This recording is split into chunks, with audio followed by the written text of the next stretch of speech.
Good morning students. Our next chapter is going places. Author हैं इसके A.R. पार्टर। Going places एक ऐसी लड़की की स्टोरी है जिसको एडोलेसेंट एज में एक फैंटेसी हो जाती है, इन्फेचुएशन हो जाता है, और कैसे वो अपने उस इन्फेचुएशन में उस पर्सन को अपना हीरो मानती है, उसको अपना आइडियल मानती है, and she become so much crazy about that person कि एवरीवेयर शी सा हर। तो यहाँ पर चैप्टर शुरू होता है। सोफी कह रही है कि जब मैं यहाँ से जाऊंगी, सोफी और जैंसी यहाँ पर दो लड़कियां हैं, दोनों फ्रेंड्स हैं, स्कूल में दोनों पढ़ रही हैं, और जब वो स्कूल से वापस आ रही हैं तो दोनों की दोनों बातें कर रही हैं, और सोफी उसमें बोलती है कि जब मैं स्कूल छोड़ूंगी तो मैं एक बुटीक खोलूंगी। तो उसकी फ्रेंड जैंसी जो है वो बड़ी डाउटफुल लगती है उसको देखकर, और कहती है कि सोफ, ये इस काम करने में बहुत पैसा लगता है।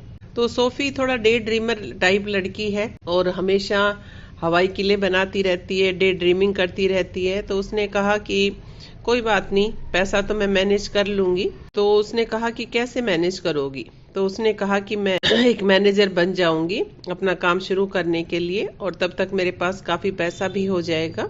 और अब मैं इमेजिन कर रही हूँ कि मेरा जो जब मैं मैनेजर बनूंगी और जब मैं बुटीक खोलूंगी तो वो किस तरीके का हो।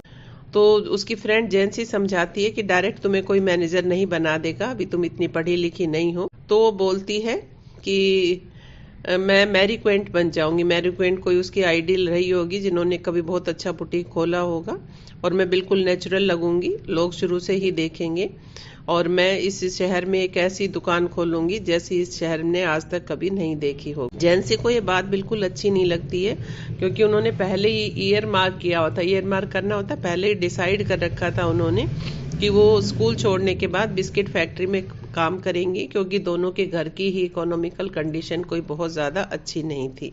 तो वो उदास हो जाती है बात सुनकर, और वो विश करती है कि सोफी बेसिर पैर की बातें ना किया करे। जब वो सोफी के घर पर सोफी अपने घर के पास पहुंच जाती है तो जैंसी कहती है कि अभी कुछ महीने ही बचे हैं हमारी पढ़ाई पूरी करने में, और अब तुम्हें सेंसिबल हो जाना चाहिए, और कोई भी दुकान में अच्छा पैसा तुम्हें नहीं देगा, ये तुम्हें भी मालूम है, और ना ही तुम्हारे पापा इस चीज की तुम्हें परमिशन देंगे।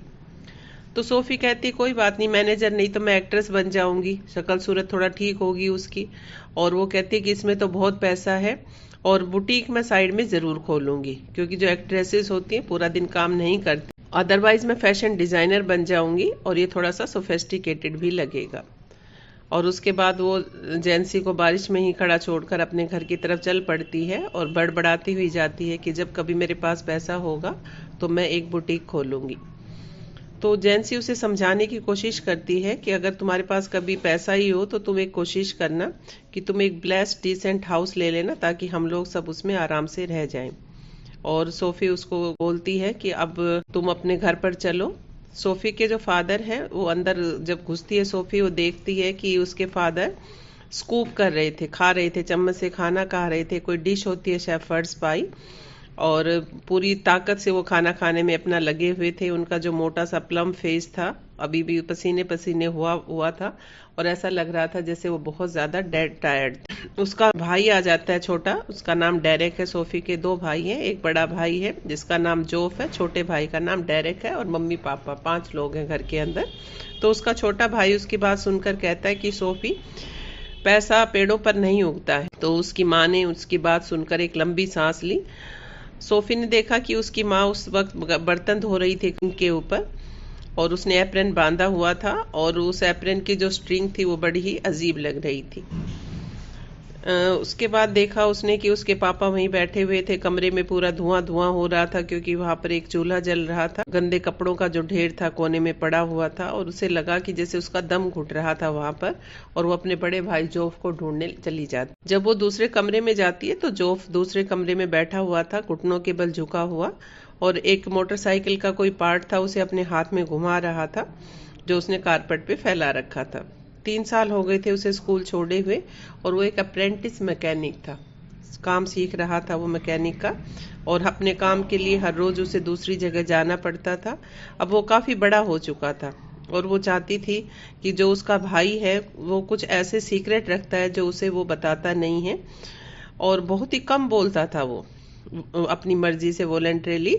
Words had to be prized out of him, words उसके मुंह से निकलवाने पड़ते थे, खुदवाने पड़ते थे, जैसे पत्थर खोद कर निकालते हैं मिट्टी से, जस्ट लाइक दैट। और सोफी को ये बात बिल्कुल पसंद नहीं थी, उसे बड़ा जेलसी होती थी अपने भाई के साइलेंस से। जब वो बोलता नहीं था तो ऐसा लगता था कि वो कहीं दूर है, ऐसी जगह पर जहां जिसके बारे में सोफी को नहीं पता था, और चाहे वो आसपास के डिस्ट्रिक्ट थे, सिटी थे, what ever it may be, किसको पता। पर सोफी के मन में उन जगहों के लिए एक स्पेशल फैसिनेशन था, और वो चाहती थी कि कभी उसका भाई उसे लेकर जाए, घुमाए, और वो भी उन जगहों के बारे में जान सके। तो ये फर्स्ट पार्ट है इसका, गोइंग प्लेसेस का, जिसमें आपको बताया गया कि दो फ्रेंड्स हैं, सोफी एंड जेंसी। और सोफी क्या है, सेंसिबल नहीं है, डे ड्रीमर है, बहुत बड़े बड़े उसके ख्वाब हैं, वो बुटीक खोलना चाहती है, उसके लिए वो मैनेजर बनना चाहती है, और अगर मैनेजर से भी काम नहीं बनेगा तो वो सोचती है वो एक्ट्रेस बन जाएगी, एक्ट्रेस नहीं तो फैशन डिजाइनर बन जाएगी। She is having so many options. दूसरा, उसके घर की कंडीशन बताई गई कि उसके फादर है, एक हेल्दी से मैन है, अपना काम वाम करके घर पर बैठे हुए हैं, माँ उसके घर में बर्तन साफ कर रही है, एक कमरा है, उसका छोटा भाई डेरेक भी है, और वो भी उसका मजाक उड़ाता है जब वो पैसों की बात करती है।